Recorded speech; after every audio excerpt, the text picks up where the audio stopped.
এবং অতীতের তুলনায় বর্তমানে সাম্প্রদায়িক পরিস্থিতি আগের চেয়ে অনেক ভালো।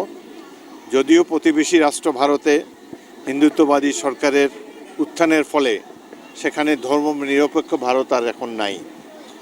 আমরা চাই বাংলাদেশ, ভারতে যাই হোক, বাংলাদেশের সাম্প্রদায়িক সম্প্রীতি যেন সবসময় বজায় থাকে। আমরা ভারতের দিকেও তাকিয়ে নাই, বহির্বিশ্বের দিকেও তাকিয়ে নাই। এদেশের হিন্দু ধর্মাবলম্বী ভাই বোনেরা এই দেশেরই নাগরিক, এই দেশেই তারা জন্মগ্রহণ করেছে। তাদের নিরাপত্তা বিধানের জন্য আমরা সবসময় সচেষ্ট থাকব।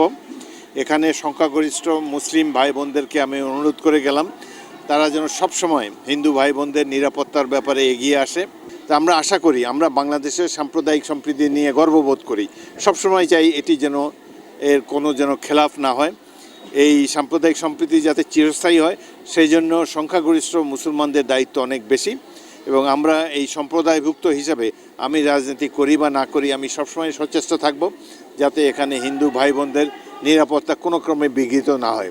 আমরা একটা সুন্দর বাংলাদেশ গড়তে চাই। আমি একজন মুক্তিযোদ্ধা ছিলাম, 71 সালে যুদ্ধে আহত হয়েছি।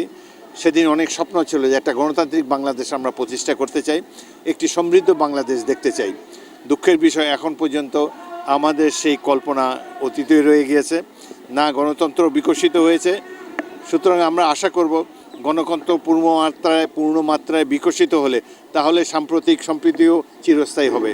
আমরা সেই গণতান্ত্রিক বাংলাদেশ দেখার জন্য প্রতীক্ষায় রইলাম এবং আগামী নির্বাচনে বৈষম্যহীন একটি বাংলাদেশ গড়ার জন্য আমরা সবাই মিলে চেষ্টা করব। যে মুসলমান সম্প্রদায় আছে তারা সবসময় আমাদের হিন্দু ভাইদের নিরাপত্তা বিধানের জন্য সবসময় এগিয়ে আসবে, অতীতেও এসেছে, ভবিষ্যতেও আসবে এবং আমি নিজে দায়িত্ব নিয়েছি তাদেরকে দেখাশোনা করার।